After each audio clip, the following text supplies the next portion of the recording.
ZTE's popularity falters in comparison with its numerous rivals, but only the uninitiated will underestimate what the company can deliver, as we've recently seen with the Nubia line of devices. The ZTE Grand X Pro is from a very different stock, however, and it instantly raised a few potential flags before we even got to the reviewing part. Will these manifest themselves into real problems, and does the Grand X Pro have any aces up its sleeve? This is Chris with PhoneArena, and I'll help you find out. Design-wise, there's nothing wrong with the ZTE Grand X Pro, but it does feel a teeny bit under-inspired, almost as if on purpose and not for a lack of talent. Accents like the large rectangular speaker and the camera ring add distinctiveness to the handset, yet ZTE's phone is unlikely to turn too many heads on the street. Regardless, we like what we're seeing. In terms of build quality, we've got the same middle-of-the-road approach, meaning not top-notch but not bad either. You get somewhat conservative bezels at the all-glass front, a plastic metal imitation around the profile, and a grip-friendly matte plastic back. The only hardware buttons the ZTE Grand X Pro features are the power button on the top and a volume rocker on the right. Both of these feel very solid and have just the right amount of travel to them. Overall, the phone is quite ergonomic and feels great in your hand. The ZTE Grand X Pro features a 4.5-inch 720p screen with no protective coating on top, at least to our knowledge. It offers low levels of brightness even when maxed out, so it naturally suffers from poor outdoor visibility, though viewing angles are surprisingly wide and accurate. Unfortunately, the display also has an invasive yellow tint, which is a big red flag. In a nutshell, the panel on the Grand X Pro is decent, but the HD resolution is a bit too much on the frugal hardware. Said otherwise, ZTE could have done away with something a bit less taxing. The Grand X Pro runs the now outdated Android 404 ice cream sandwich, so it's not exactly in tune with the times. On the bright side, despite the modifications that ZTE has added on top, the experience is that of a decidedly stock Android but with some extra eye candy here and there. But not everything is great in ZTE land.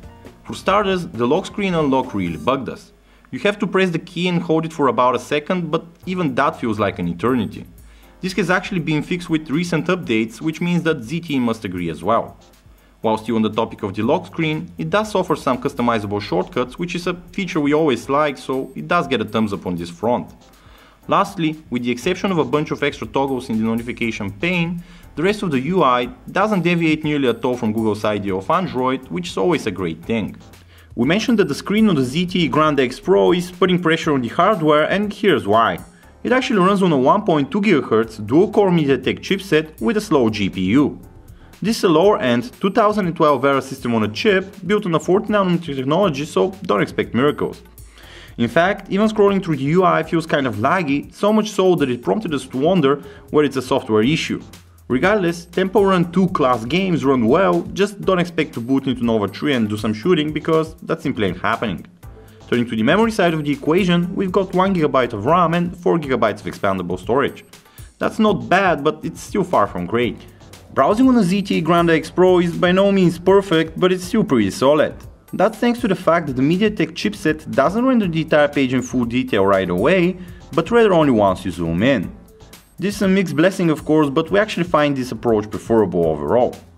The ZTE Grand X Pro strings along the usual cache of connectivity options, which includes Bluetooth 4.0, GPS and FM radio, meaning that you won't be missing out on pretty much anything. The main camera on the Grand X Pro is an 8-megapixel unit with autofocus and LED flash. Unfortunately, trying to compare it with similar units would be unwise to say the least. In reality, the results aren't horrible by any means, though there are still some key takeaways for your consideration. First and foremost, the amount of light is detrimental to the performance of the shooter. Said otherwise, as soon as the lights go down, the already overexposed knobs get an awful cyan tint. The amount of details is on the low side, and photos often have more than average noise to them. Up at the front, we have a lowly 0.3 megapixel unit that offers passable quality for the occasional video call, but really nothing more than that. There isn't a whole lot to be said about the multimedia capabilities of the ZTE Grand X Pro. They do cover the essentials, but you still struggle playing something in a fancier encoding, for example. The speaker on the back is pretty loud, but quality really goes down the toilet as soon as you crank it up. The built-in players are your normal stock Android representatives. They simply have a skinned icon, which some people may confuse for something custom made. They perform just fine, as they always have, though you do have an incredible amount of alternatives on the Play Store, just in case they're not your cup of tea. From our testing, we can conclude that call quality won't number as a problem if you decide to pick up the Grand X Pro. Despite having only one microphone, it's actually doing an okay job of phasing out background noise. Voice is properly transmitted on both sides, so you won't have trouble identifying who's on the other end. Things do go a little downhill with the speaker because it sounds a bit hollow and there's sometimes a persistent buzzing sound. Overall, however, we were actually satisfied with the call quality on the ZTE Grand X Pro. In terms of battery life, the 2000 mAh battery on the ZTE Grand X Pro works a little miracle as it manages to persevere for 6 hours and 30 minutes in our in-house battery test. This result places the device in the top 10 and is actually a pretty good showing overall. Said plainly, expect the ZTE Grand X Pro to hold its ground for up to 2 days on a single charge. At first, the ZTE Grand X Pro felt like one of those conflicting devices that seem to loop between the good and the bad as we go across different categories.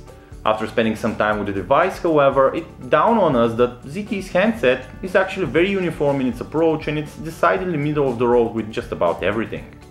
Middling performance could be annoying for some, but rest assured that plenty of people don't feel that way, and to them, the ZTE Grand X Pro may look like a deal worth taking. Unfortunately, considering the steep price tag compared to other value propositions currently on the market, it wouldn't be at all surprising to see the Grand X Pro quickly fade into oblivion. Once again, this was Chris with PhoneArena, thank you for tuning in.